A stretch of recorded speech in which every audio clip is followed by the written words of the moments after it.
Hey, good morning to one and all present there. So, I am Rishabh Sharma, team lead for Intimidators from Dronacharya College of Engineering, and ये video I am making so that I can explain my idea well in front of the jury members and ये हमारा जो problem statement है, जो हमारा solution हम लेके आए हैं, वो दो प्रॉब्लम स्टेटमेंट को टारगेट कर रहे हैं and what the problem statements are given by AICTE, that is all India Council of Technical Education basically. So this one is the first problem statement, that is attractiveness and user friendliness of the AICTE website, and this one is the second problem statement, that is AICTE event and activity management system, right. So हमारा जो ये दोनों problem statements को हम लोग target करके चल रहे हैं. सो बेसिकली हम लोग क्या कर रहे हैं, जो सबसे पहले तो जो पूरी AICTE का हमारा अभी करंटली जो वेबसाइट है उसका हम लोग पूरा चेंज करने वाले हैं, UI वगैरह जो भी होगा. एंड सेकेंडली हम उसमें जो AICTE की जो फैकल्टी डेवलपमेंट प्रोग्राम या फिर जो भी मीटिंग वर्कशॉप मैनेज करने के लिए जो उनकी डिमांड्स हैं वो हम लोग सारी फुलफिल कर रहे हैं इस वेबसाइट के अंदर. सो बेसिकली जो हमारी प्रॉब्लम स्टेटमेंट नंबर 2 है, that is AICTE event activity workshop talk FDP meetings and all those management system. So उसमें they this for automating each and everything such as कि उन्होंने बोला है कि वहाँ पे हमें सेमिनार्स कंडक्ट कराने के लिए रूम बुकिंग सिस्टम वगैरह चाहिए, कैंटीन मैनेजमेंट सिस्टम चाहिए, हमें सोशल मीडिया पे ऑटो अपडेट्स होने चाहिए जो भी हमारा FDP होगा. दैन FDP को मैनेज करने के लिए एक हमें सिस्टम चाहिए प्रॉपर, एंड आफ्टर ऑल पूरा इसका रिकॉर्ड रखने के लिए कि जो FDPs हुए थे, कितने हुए थे, कब हुए थे, कितनी अटेंडेंस के साथ हुए थे, वो सारा का सारा रिकॉर्ड हमारा मेंटेन रहेगा इस पूरे पोर्टल में. So we have figured out we have to make 5 portals and we will combine this 5 portals and we will make one single web app, right. And that too by using React, जो कि हमारा एक single page application होगा जहाँ पे आपको बार बार loading की दिक्कत नहीं आने वाली है. And with single page application it is single sign in application also, आपको बार बार लॉग इन या साइन अप नहीं करना पड़ेगा.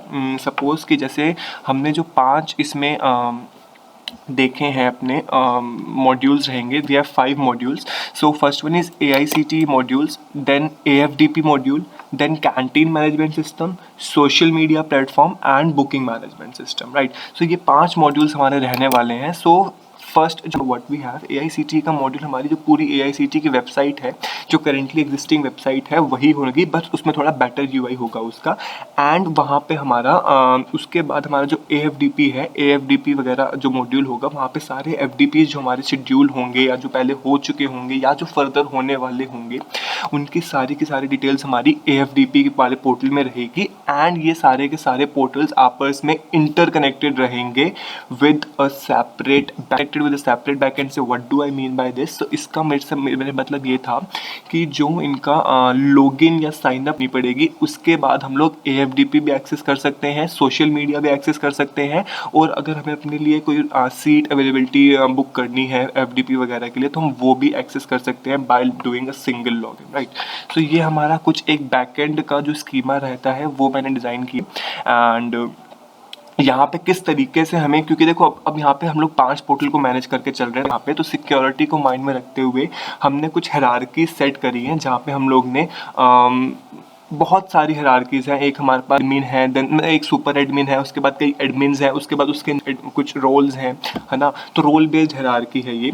तो इसमें क्या होगा, सुपर एडमिन जो होगा उस होगा, है ना, हमारी इसमें. एंड उसके नीचे जो आगे हायरार्कीज़ होंगी उसमें हम लोग थोड़े थोड़े मतलब कुछ ऑफ कोर्स कमियां होंगी, मतलब कमजिन को कुछ उनके पास मैं कह सकता हूँ कि एडवांटेज नहीं होंगे as compare to super admin. Super admin के पास सारे राइट्स हैं, देन एडमिन के पास थोड़े से कम राइट्स, देन उसके नीचे जो रोल होगा उसके पास थोड़े से कम राइट. जस्ट एज कि हमारा जो कॉलेज होता है, कॉलेज में we have the principal and then we have like student representative और समथिंग लाइक दैट, राइट. तो वही हमारे एक रोल बेस्ड हायरार्की रहेगा, सो डैट कि हमारा सिक्योरिटी ब्रीचेस काफ़ी कम हो जाए यहाँ पे, राइट. सो अब यहाँ पे क्या है कि जो हमारे पास एडमिन होगा एक, इसके पास हर चीज़ का एक्सेस रहेगा, AICTE का, FDP का, बुकिंग का, सोशल. जो हमारा AICTE का एडमिन होगा एक, we have 5 more admin, like AICTE का जो एडमिन होगा, AICTE के एडमिन के पास AFDP का फुल एक्सेस होगा, read and write access full.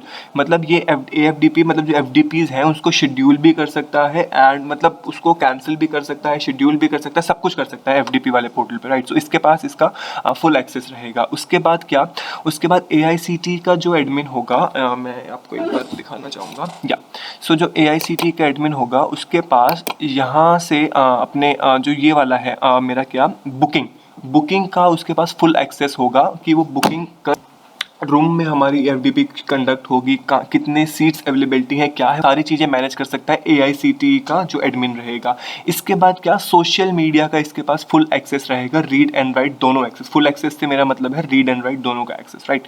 इसके बाद जो AICTE का एडमिन रहेगा उसके पास सोशल मीडिया का भी फुल एक्सेस रहेगा कि अगर उसने FDP शेड्यूल करी है तो he can post on the social media कि ये वाली FDP मैंने शेड्यूल कर दी है। एंड सोशल मीडिया का एक्सेस सिर्फ और सिर्फ AICTE के एडमिन के पास रहेगा और AFDP के एडमिन के पास रहेगा। क्योंकि देखो इसको हमने ऐसा इसलिए रखा है क्योंकि अगर हम इसको ओपन कर देते हैं, ओपन टू ऑल कर देते हैं, सो ओपन टू ऑल करने के लिए हमारे पास क्या होगा, ओपन टू ऑल करने के बाद यहाँ पे काफ़ी ज़्यादा ना हसल मच जाएगा। बिकॉज इट्स लाइक लोग काफ़ी ज़्यादा पोस्ट ना इररेलेवेंट करने लगते हैं। So we don't want that thing to happen here. So इसके लिए हम लोग ने क्या किया है, AICTE का एडमिन और जो हमारा AFDP का एडमिन है, इन दोनों एडमिन तो ऑफकोर्स नहीं, मतलब राइट का एक्सेस रहेगा AICTE के एडमिन के पास, और AFDP के जो भी होंगे उनके पास इसका रीड एक्सेस रहेगा, राइट। सो इस पर जो पोस्ट कर पाएंगे वो सिर्फ AICTE के ही एडमिन्स यहाँ पे पोस्ट कर पाएंगे, राइट।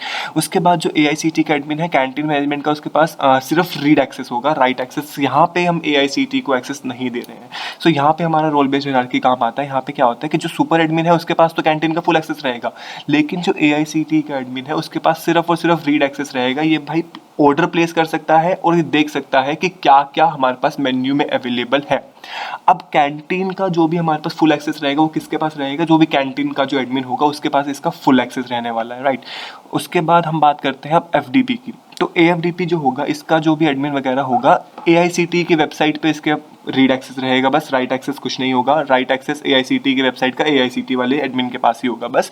अब बुकिंग वाला जो है, बुकिंग के लिए सबसे पहली बात तो रीड एक्सेस रहेगा, ठीक है। ऐसा अलॉट नहीं कर सकता AFDP का। अब AICTE का जो एडमिन है वो क्या कर सकता है, वो यहाँ पे ये देख सकता है कि भाई मेरे पास कितने अवेलेबल है ऑडिटोरियम्स में कितने रूम्स अवेलेबल हैं, क्या क्या जो भी चीज़ है वो सारा रूम अलॉटिंग वगैरह AICTE करेगा। एडमिन होगा वो ये रीड कर सकता है कि मेरे पास कौन कौन से रूम्स अवेलेबल हैं, प्लस वो क्या कर सकता है, वो अपनी सीट की बुकिंग कर सकता है यहाँ पे, है ना।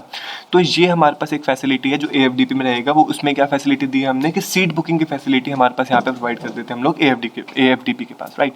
इसके बाद हमारा सोशल मीडिया जो है वो मैंने आपको बता ही दिया। सो ये हमारा एक थोड़ा बैकएंड का स्कीमा रहेगा जिसमें हमने रोल बेस्ड हायरार्की रखी है ताकि हमारा कोई कंफ्लिक्ट ना हो पाए, राइट। अब मैं थोड़ा वर्जन दिखाऊं। सो ये इसका पूरा डिटेल्ड बैकएंड का स्कीमा है जिसमें हम लोग ने सब कुछ एक्सप्लेन किया है कि कौन सा एडमिन क्या क्या कर सकता है, एंड ये पूरा एक डिटेल्ड इसका वर्जन है, right.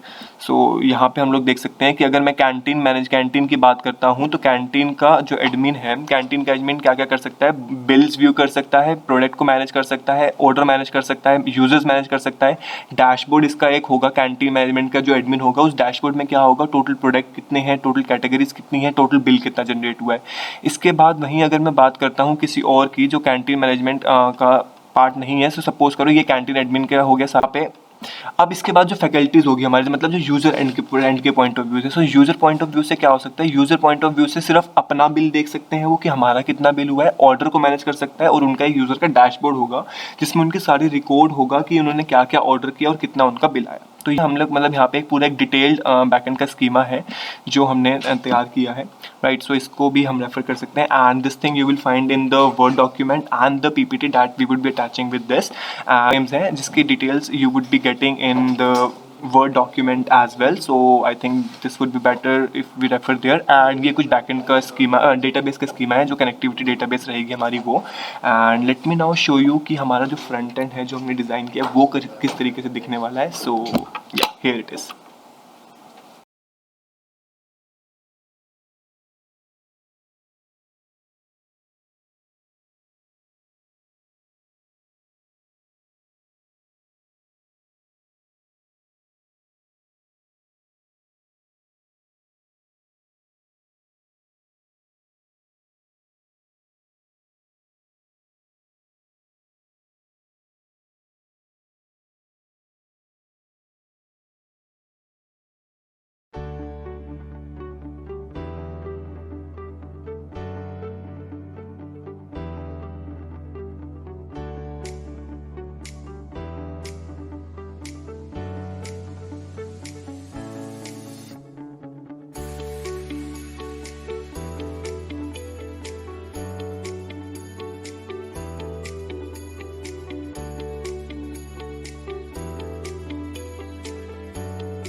Okay, so yeah, that was the front end that we have made, and I have already shown you the backend schema and all those stuff. So now this is the database schema for my booking management system that we had made already. So we have some FDPs, theaters, and seat availability there. So yeah, we can. This is just the DB schema that we would making for our booking system, and same is the case. Like we have already also prepared the canteen management schema and other schemas also. So this is just one schema that I am showcasing here. So this is the use case for our booking management systems schema. So from what user can do, user can search for a program, it can create its booking, that is the seat would be assigned to him, and then he would be making payment if the payment is there, and if payment is not there, if the FDP is free, then he would be not making any payment here. So what he can do, he can search for a program, he can create his booking, and after creating his booking, a seat will be assigned to it, and then he can view the booking details, and then he can cancel his booking. And if he cancels his booking, then the seat would be released, right? The assigned seat would be released, and if he has paid any payment for that, then the payment will be refunded, right? And what admin can do, admin can view the booking details, admin can cancel the booking details, and admin can perform all the CRUD operations, right, on of the program, and all the CRUD operations on the theater as well. So this is the use case diagram for our booking management system, and yeah, you can see this a flow chart kind of thing. So what the logged in user from AFDP, or we have seen this earlier it was Atal, and now we have changed it to AFDP, right? So yeah, user can search for a particular program, or we can say FDP, and then the search in system as per information provided. And what it can do, it can modify the search as well. So then he can choose the theater, then he can choose the seat, the payment is there, and the send of booking confirmation notification is there, right?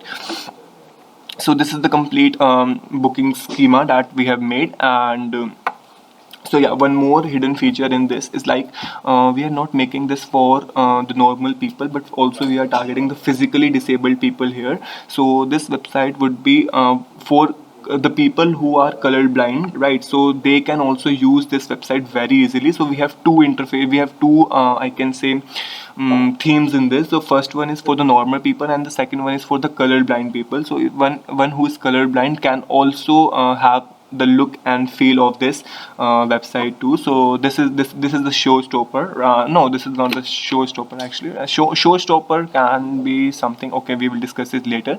But this was the hidden feature for our this portal, and I think this is pretty much.